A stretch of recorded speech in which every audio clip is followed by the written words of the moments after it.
Hello, Be Awesome listeners. You are in for episode 12. I am Joshua Peach here in Breckenridge, Colorado.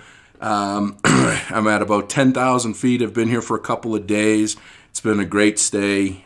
Really excited about this episode. And before we get into it, I want to talk about a couple of things. The first thing is a great friend of mine, Chris, called me a week or so ago, and he told me that he understood what Be Awesome was all about. And after 11 episodes and, doing the shirts, talking about writing the book and all the things that I've got going on, I realized that maybe not everybody is getting where I'm going with this. And the idea behind this whole thing and the idea with the effort in the book, the idea with the shirts and giving $3 to homeless charities for teens and kids is that anybody can be awesome. I've had Santa Claus, the guy that saved my life, my CEO, a police lieutenant, Ron McCulley, who was just an inspiration, cancer survivor. The Garcias, they're all different people, but one thing is they're all awesome, and they've all played a role of awesomeness in my life, and I'm going to continue that. So the whole idea behind this is anybody can be awesome.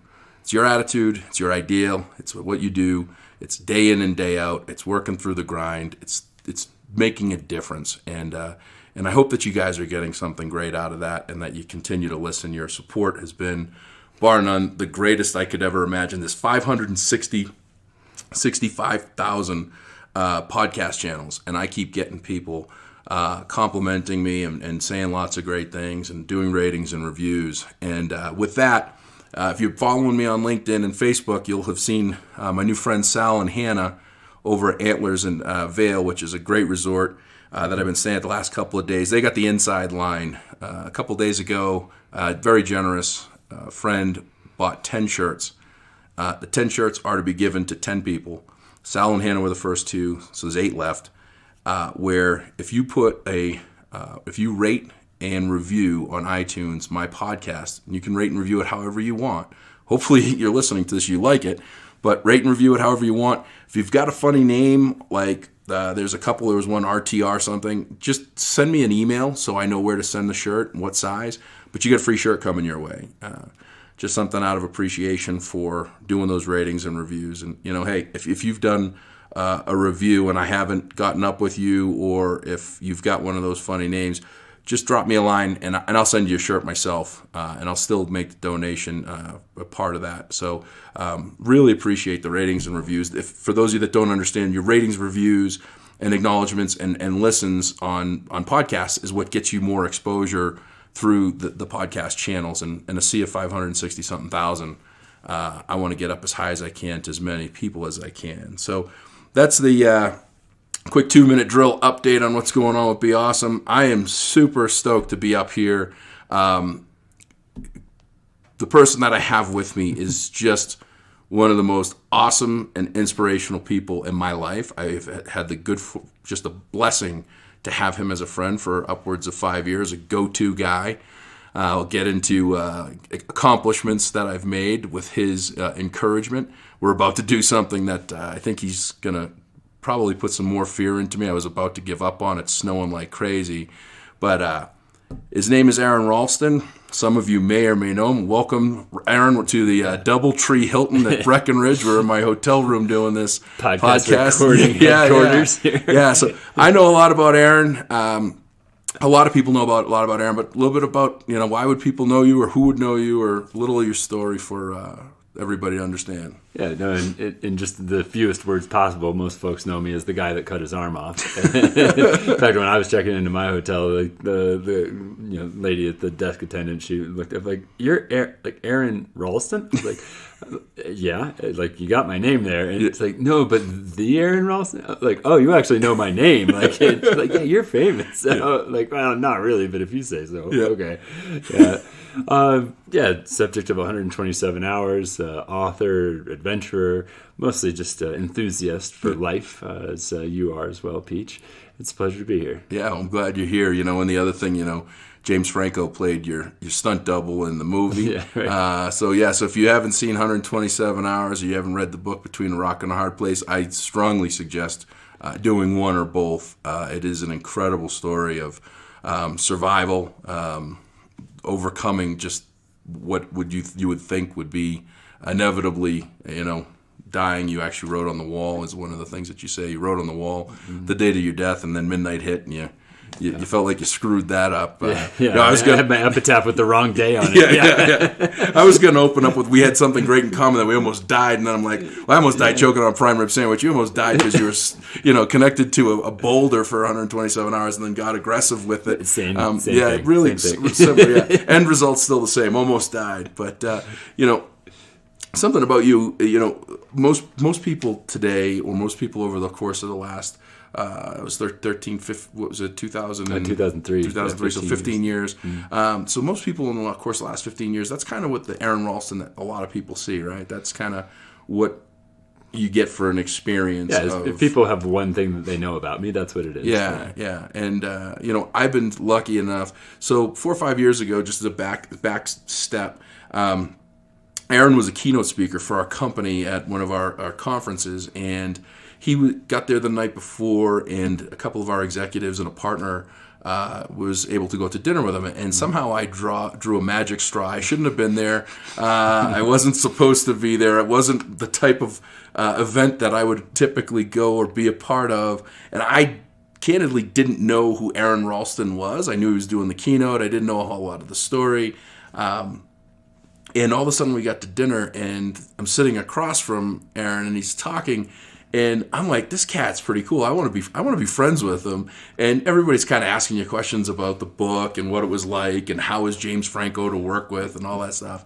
And I just come out in the middle of dinner and I just go, hey, Ralston. And I don't even think I even talked much to you. And you just kind of looked up at me, and I'm like, we're going to go out drinking, and then if you could do me a solid tomorrow and acknowledge me in the keynote, that'd be great. And so my buddy Greg, that owns the office, we did go for drinks, but you held tequila involved. You held to your end of the bargain. You went up in front of 1,500, 1,700 people. The first thing you said was, I just want to let everybody in the audience know, if a guy by the name of Peaches offers to take you to the office, it's not to go to do work, but it's to drink. And that solidified. After that, it was, tipsy elves, onesies, and tequila drink, and catching up and keeping up.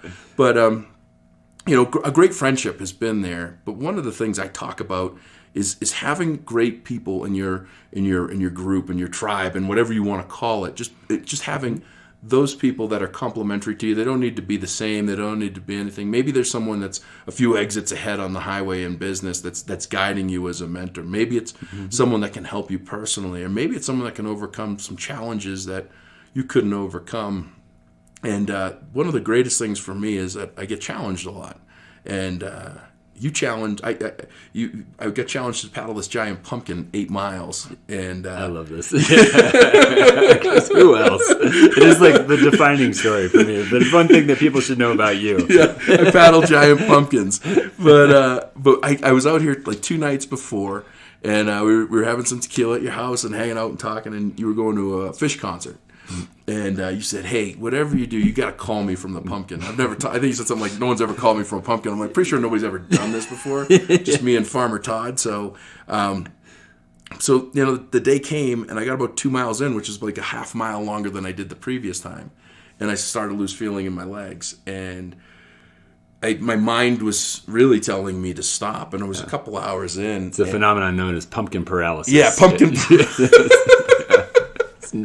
Numbness in the extremities. Yeah. Why look it up on WebMD. Yeah, why the doctors didn't diagnose pumpkin paralysis, I'll never know. They just gave me Valium, which was a great ride. But I was getting out of the pumpkin, and I had this thought. I'm standing up. I'll never forget. I'm standing up. Ken, my great friend who was on a canoe next to me, is hoisting me out, and I'm like, I got to call Ralston. I promised to call him from inside the pumpkin. I could have called you from inside a Volkswagen Bug, and probably wouldn't have mattered, but it was that having to do it there. And I called you, and you were at the concert, and you took my call. You answered, because I'm sure you were just waiting anxiously, like holding the phone, looking at it. And you're like, Peach, you did it. Wow, that's really fast. And I'm like, yeah, I didn't finish. And you're like, well, why not? And I'm like, I can't feel my legs. And without any hesitation, you're like, you don't need your legs. And then you gave me like... Yeah, you're paddling. Come on. Right, you gave me You're paddling with your legs. But yeah, you're doing it wrong. No wonder man. why you can't feel anything, you idiot. But you gave me some words of encouragement, and you were right. And I got back in the pumpkin, and I did another 4 hours and 22 minutes. and with a little bit of a toe from the harbor master and a hole in the bottom, I made it. But I remember saying to you when I got off, I go, next time I do something that might involve my extremities being hurt, make sure I don't call the one guy that actually removed one of his extremities, because that motivation I might not want or need. So, so we're out here. It's good to have a little bit of caveat, the asterisk at the end of the advice column. Yeah. So, remember who you're listening to. Mm-hmm. Yeah, but you were right, and it was there's a lot of people that say that a lot of overcoming physical things is your mind. Your mind is really the strong part of what's going on. Your body can probably overcome and handle a lot more than your mind can, and that's when people and things to align and tell you, keep going, you'll be okay. Mm-hmm. I don't think you would have told me to keep going if you truly thought that I was going to lose my legs or be hospitalized. Yeah, my pumpkin chair wheeling around for the rest of my life. Like, hey, look at me. It's Jacko Peach coming over. I don't think you'd want to have that on your conscience for the rest of your life, because if something did happen, I'd have to have like a chair made out of a pumpkin or something just as a reminder for me. Just painted orange. Yeah, right. But I think that you could tell where I was, and I think that you knew that I had more in me, and I did. And if you didn't, I would have given up. Yeah. I would have just been like, screw it, I can't feel my legs right now, and it's not worth it, and hang it up. And who hasn't been in that situation? I mean, we all have reached our limit, and sometimes we've found, maybe through some trusted advisor, a coach, a friend who was there to support us, maybe it was through having some inspiration that reignited our motivation, and we find that we're even more capable than what we thought our limit, our boundary was. And that's that realm of possibility that exists out at kind of the outskirts of the known in our lives. And it's only typically through tremendous adversity do we ever really get to journey into that realm of what's possible but not been accomplished yet, or that we don't have the confidence to do. And that's a journey into uncertainty, and it's certainly one of the major themes of mountaineering. Yeah. I'm going to learn about that soon. Apparently, that's I'm looking forward to. Well, you haven't actually said what we're doing. I've been waiting. I'm still looking out the window and saying, "Geez, okay." But that's that fear, right? That's overcoming the fear and doing everything. Going past that comfort, getting out of your comfort zone. And sometimes it's so far out you don't even know if you'll ever find your comfort zone again. So why I'm here, Ralston and I were up in Denver in June, the top of the Hyatt, I think it was, or some hotel. They got a really, really cool bar. With the views. Looking out into the mountain ranges, and we're just kind of talking about, the podcast. Yeah, we're talking about the podcast and talking about all this stuff. And we kind of looked out, and Aaron said, you'll go try to tackle one of those mountains if challenged to, and if you wanted, if you want it enough, you'll do it, and you probably won't even train as much as you should, or you train some, or you'll try to figure out, what you got to do, but you do it. And I said, hell yeah, I'd do it. And so we were going to do it today. We were set to go out and climb. I don't even know which peak is it. It's called Quandary Peak. Quandary Peak, okay. It's about 14,200 feet high. Okay. Yeah. Above sea level. Yeah. Right? Yeah. Where you live. Yeah. So, I'm at someone asked me today, where are you above sea level at home? Like 4 feet? I don't know. It's not. If I'm laying down or standing up. Yeah. Not much. And actually, Mark, if you're listening, he's got a house at the bottom of Quandary Peak, and I was telling him where I was going, and he said it's probably Quandary Peak. So he just did it a couple of weeks ago, and he said it was not that easy for him, and he had done it for he's been there for 20 some odd years. So and here we've got the first major snowfall of the season. Yeah, so it's been snowing since 4:00 this morning. It started snowing 2 days ago. Yeah, it started snowing 2 days ago. Yeah. And it's October 11th. My son's 10 months old today, and this was all perfectly aligned, and 4 a.m. came around, and it was just dumping snow, and it's continuing to dump snow. And I got here to Brecken this afternoon. I went up to not the Continental Divide, but where they have a sign that makes it look like it's a Continental Divide. But about 12:05, saw a couple of moose in downtown Breckenridge, which was cool. And I came to my... Great. That was probably the riskiest thing you're going to do, is like when you took that photograph. Yeah. I can't believe it's not safe. Yeah. I'll put the photograph, but there was this huge moose. It was awesome. And he was actually like eating like garland off the railing of this condo, and I thought it was a statue at first. I'm like, that's a cool statue, and then it started moving. I'm like, wow, it's a moose. And then its baby was next to it, and I didn't want to anger either of them, so took a quick shot and took off. But I wasn't even thinking about tomorrow. I was just gonna fly out tomorrow morning and just be like, hey, hang it up, whatever. And Ralston brought some gators and went over through all my stuff, put my camel back in, and I'm gonna go for it. So. You've got the gear, you've got the motivation, and at this point, what's stopping you? Yeah, well, I mean, nothing other than we were just warming up to do this podcast, and the last thing that you say to me is, this is going to be the hardest thing that you ever do in your life, which is like, it was, you showed up, get a hug, go over some things, talk about some stuff, talk about the possibility of doing it, all this stuff. And you're like, hey, once we get started, it's just one foot after the other. It's easy. Then bang, we get to do the podcast, and I'm sitting here going, the hardest thing I've ever done in my life. Well, I've done some pretty hard things, even more than the pumpkin. I don't want to measure that. I don't know, but we're going to give it a shot. We're going to do our best. We're going to stay safe. I can't think of somebody I'd rather go on an expedition with you. I mean, you've...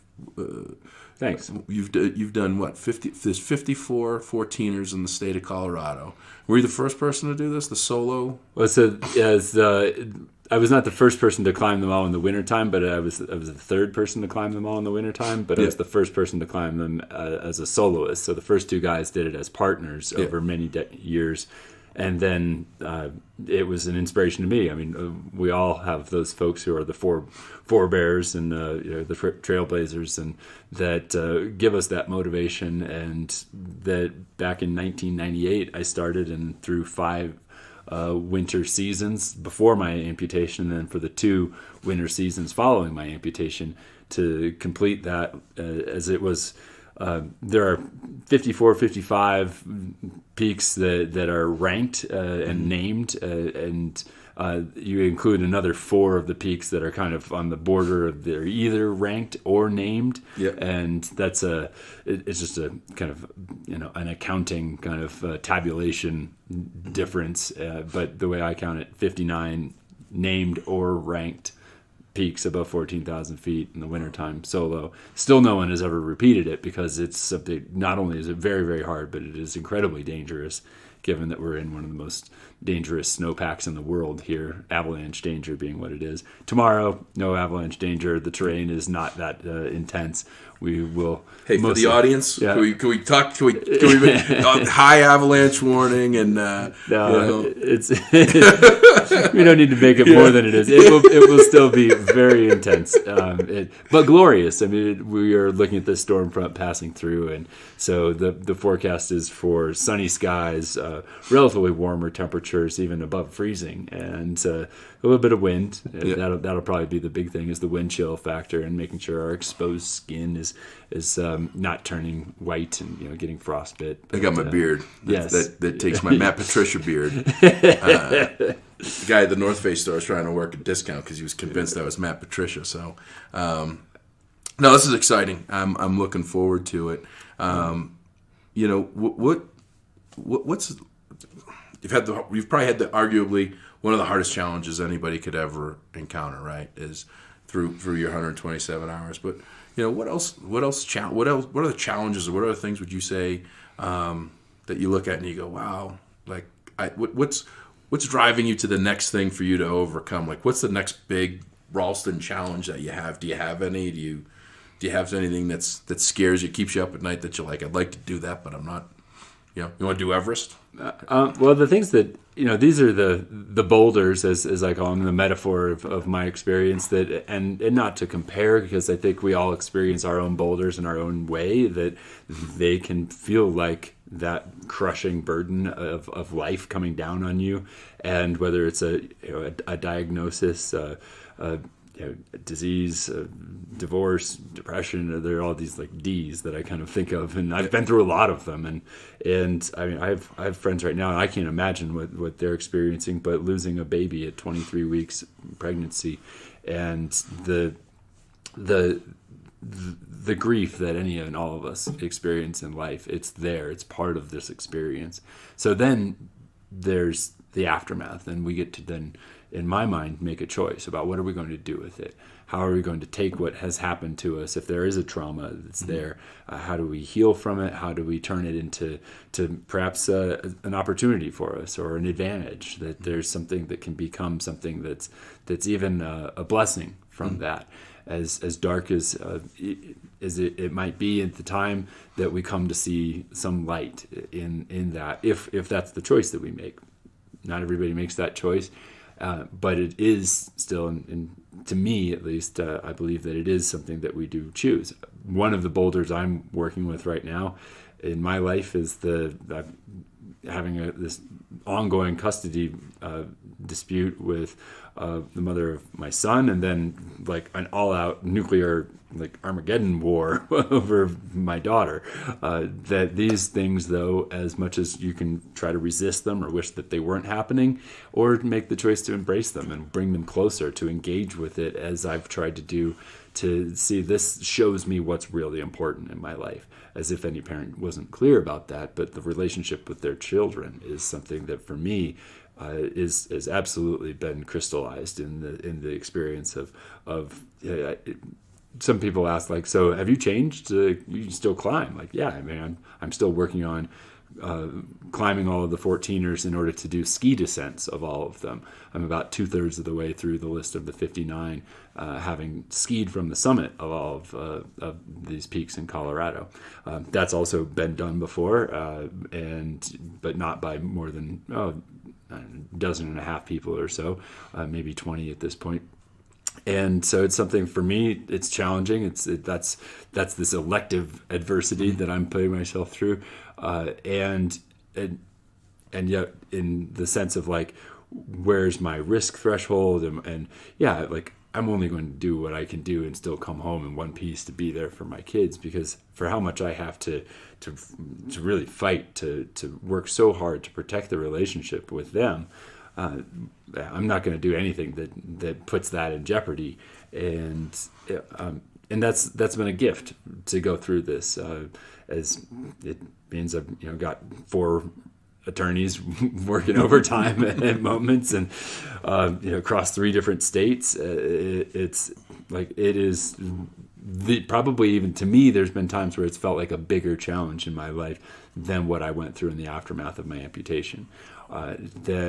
And so that's what I mean. Like, that we're all right there. Like, what's happening with our parents as they age and go through difficult times with, I mean, our country right now, the divisions that we're seeing that have left us feeling sometimes even like strangers in a strange land here, and yet what are we going to do with it? So that's what I mean. The boulders can show us what is important to us. Like, the relationship with your child, that in other ways, to maybe it's people who've gone through very difficult times and then find a way to help others who are going through difficult experiences that are similar to that.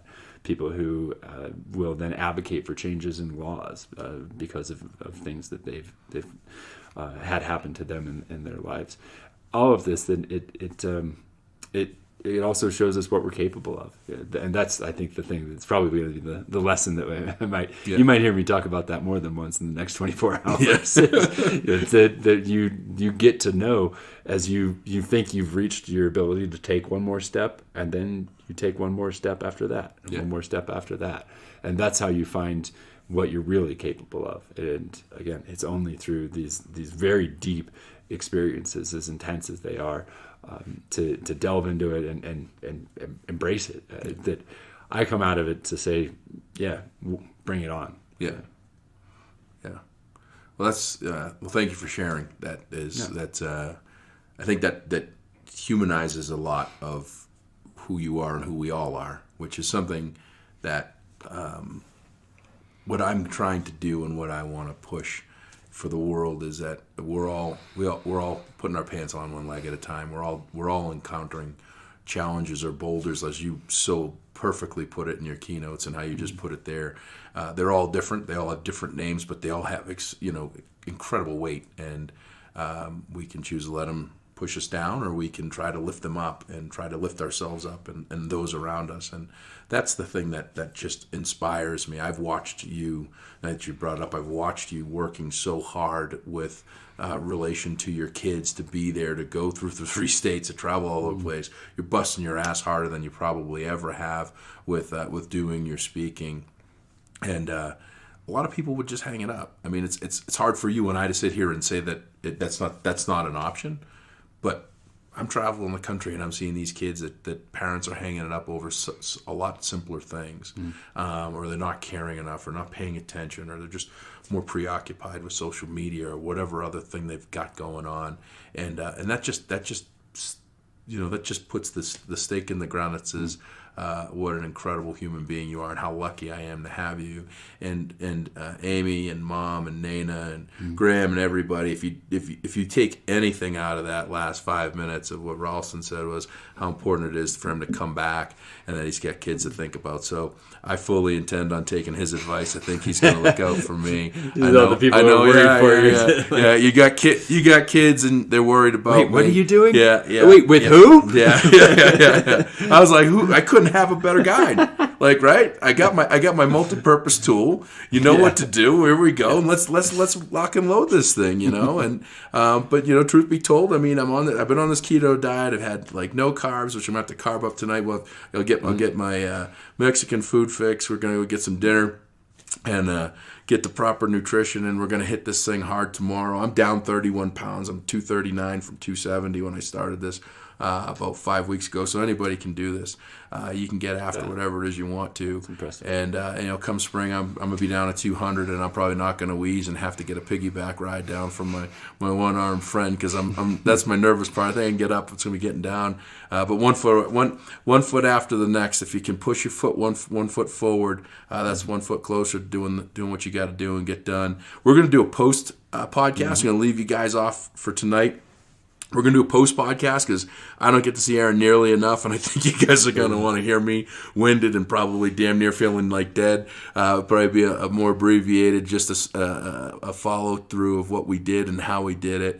But Ralston, thanks. I look forward to the next 24 hours with you. This is going to be, if it's the most challenging physical thing in my life, I look forward I couldn't ask for a better person to be with me to do it. And, just keep kicking ass and doing what you do in general and making a difference. Yeah. You are being somewhat presumptive about this second podcast. That means you think you're going to survive. Yeah. I just told everybody how you were going to look out for me, make sure everything's going to go smoothly. So, be awesome. We bring back like 75% of you. That's pretty good. Yeah, that's right. Yeah. I don't want to talk. I don't even want to bring the comments about cutting out the frostbite in my feet when I talked about you got not a city kid, but somebody who's never hiked anything before. Texting incessantly for the last 3 weeks of the gear that I need. I had to get soup to nuts, everything, and you said something about socks, and I'm like, are ankle cotton socks okay? And you can't. And you said, yeah, sure. I'll just be sure to be the one to cut the Blackfoot frostbite off you when you're done. So I've got all the right gear. I've got the right person with me. I'm really excited. I'm going to do my absolute best to make it to the top and back, but we're going to be doing the right things, being safe, reaching new heights. This is going to go into my 2019, what's possible, not what's required. Let's make a difference. Let's do things better. Let's be better. Let's get 1% better. So in the meantime, we're going to go eat tacos and get prepped up. As always, if you can, please start following me on LinkedIn and Facebook. I'm going to stop putting posts on my personal Facebook page and my personal LinkedIn page, my personal professional day job, Josh Peach LinkedIn page pretty soon. We're going to start doing other things like giving away shirts and stuff like that. I get some great people that are, giving shirts and giving donations, and And on a side note, big thanks to Kenny Wirtz at the board of Massachusetts Facilities Administrators Association. 166 shirts they bought for their upcoming conference, and we made a donation. I took my oldest son over to the Massachusetts School on Wheels. We presented him with a check for $500. They've been given backpacks, tutoring, providing college tuition scholarships for children in Massachusetts that are homeless.